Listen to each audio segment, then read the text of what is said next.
is Friday night, and I am making a video because it's something to do.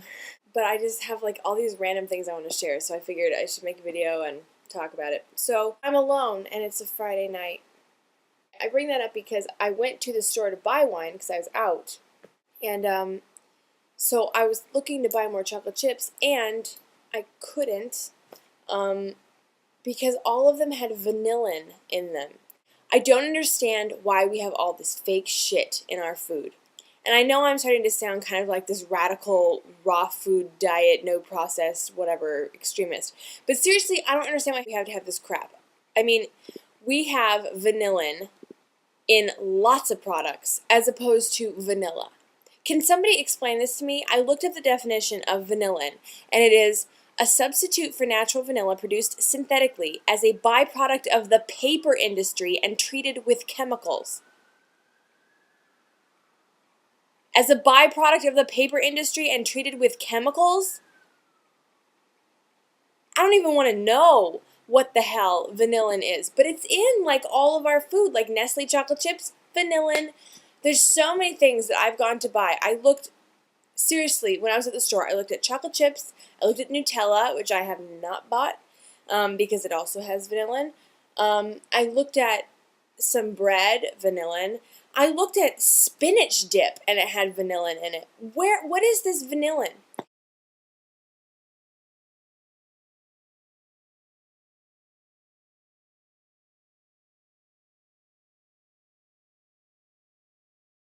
And to that same point, high-fructose corn syrup, which is like sweet sugary death, has this new website. The Incredible Shrinking Woman was talking about it, and I really, really applaud her for talking about this. The sweetsurprise.com. It's like these commercials, which I seriously thought were like a joke until I realized they were serious. But it's like, oh, high-fructose corn syrup's not bad for you, and know the facts. You can eat it in small doses. You can also eat arsenic in small doses. I thought I'd just point that out. I mean, you could poison somebody with arsenic for years before they actually died. They just sort of get kind of sick if you just gave them a small amount. Cyanide. You could give them little bits of cyanide. They wouldn't die. It must be okay for you. Anyway, this website, I'm going to be protesting. I'm going to be sending angry letters every day just because I think it is totally unethical to advertise to the public that high-fructose corn syrup is good for you. And I don't even know who this is by, the high-fructose corn syrup manufacturers of the United States or something. Like, who does this? But, I mean, I think it is unethical to advertise to the American public, high-fructose corn syrup is okay for you in moderation. Don't be silly, learn the facts. They probably realize that a lot of people are reading labels, and if it has high-fructose corn syrup, they're not buying it. I wonder why. Because it's notoriously bad manufactured hydrogenated crap that's made in machines, and your body doesn't know what it is, and it's giving people cancer. If you were to try and show me what high fructose corn syrup was in nature, you would not be able to find it.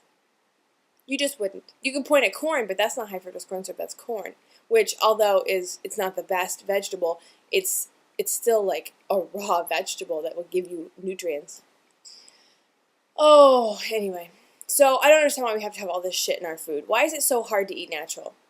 I mean, seriously, only 50 years ago, you bought your fruits and your vegetables and your grains and your whatevers, and it went bad within a couple of days, and, you know, some people just baked all their own bread and everything at home.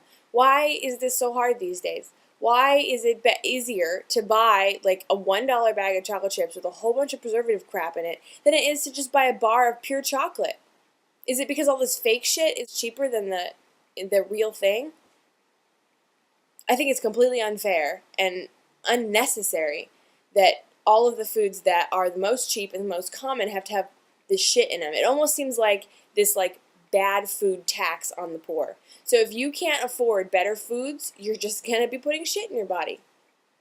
I think that's a pity.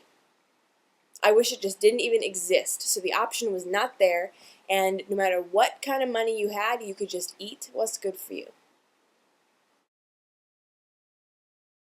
I heard from Sean. I gave him the letter on Wednesday. I rephrased it quite a bit to say that I want to be together, and I would really love if he would work with me on this, but if he refuses to try to work with me, then I am going to leave.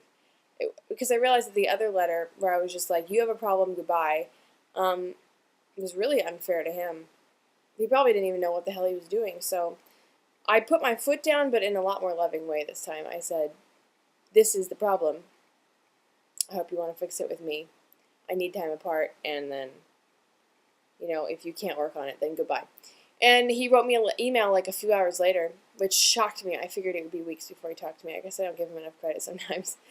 But he wrote me an email saying that some time apart to just think would be good, and he appreciates the letter, and he agrees with most of what I said, and we can talk later. So I'm just kind of going to let it be for a few weeks. I don't even care.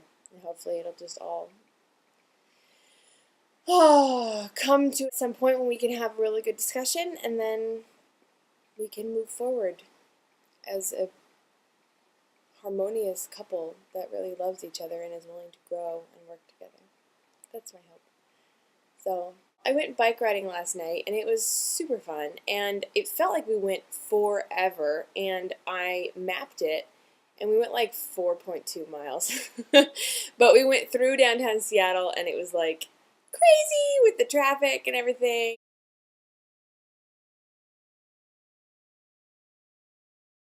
Yeah, I totally, completely wiped out on my bike. It was ridiculous. So we basically rode, if you know Seattle at all, we rode from Queen Anne, which is like just in the north end of downtown, all the way to like the financial district where the downtown public library is, which is like this huge, gorgeous building. If you Google image search like downtown Seattle library, you will see that it is really beautiful, and it's new, and it's huge, and it's got like 8 stories, and it's got this big auditorium for like whatever. So there's a book talk there, so my friend Courtney and I decided we were going to bike ride down there. So I drove down to her house with my bike in the back of the truck, and then we rode our bikes downtown and then back. But we have to ride like all the way up 5th, and 5th is like uphill climb from Belltown all the way to like South downtown. So anyway, yeah, it almost killed us, but it was really fun. However, I did wipe out, like I said. There was this one point, because we were riding with traffic, right, and I like got my helmet and my bicycling gloves and leggings and like the whole 9 yards. I was wearing a dress. So we were riding down the street, and you ride on the right-hand side of the cars on the street, and occasionally we'd have to like brake because some massive SUV would be sitting next to like a parked truck, and you like couldn't go. But anyway, all of a sudden, this like 3 cars decided to turn right, and I tried to turn to get out of the way, and 5th Avenue is like being reconstructed, and all the concrete on the ground is dug up, so it's like this big gravelly, bumpy, non-reliable street right now, and my bike went, and I went the other way. Fortunately, of course, because I was turning right, I landed in the sidewalk, and I actually landed in a pit of dirt. Like they plant trees in the sidewalk, and there's a pit of dirt around them.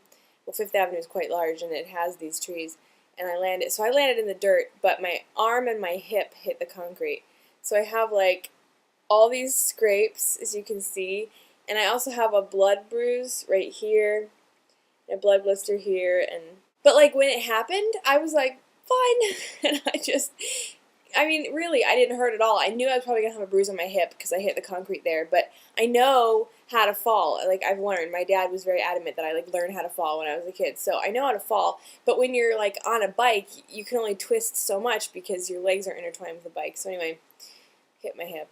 But this morning, I am still, but I was suffering the worst whiplash in my neck. Oh, my God. I guess in my effort to not smash my head on the concrete, I instinctively like crimped up these muscles because I was falling this way, and it worked. I didn't hurt my head at all, but oh man. Anyway, excuse me if I'm not making a lot of sense. I've had 3 glasses of wine. I guess this video didn't really have a point, but I do have a lot of problems with the processed crap, and on top of that, I just wanted to share with you about my bike ride and about Sean, and that's how I'm doing. I hope you're well. Happy weekend. I'll be around this weekend, so send me messages because I've got nothing to do. Bye.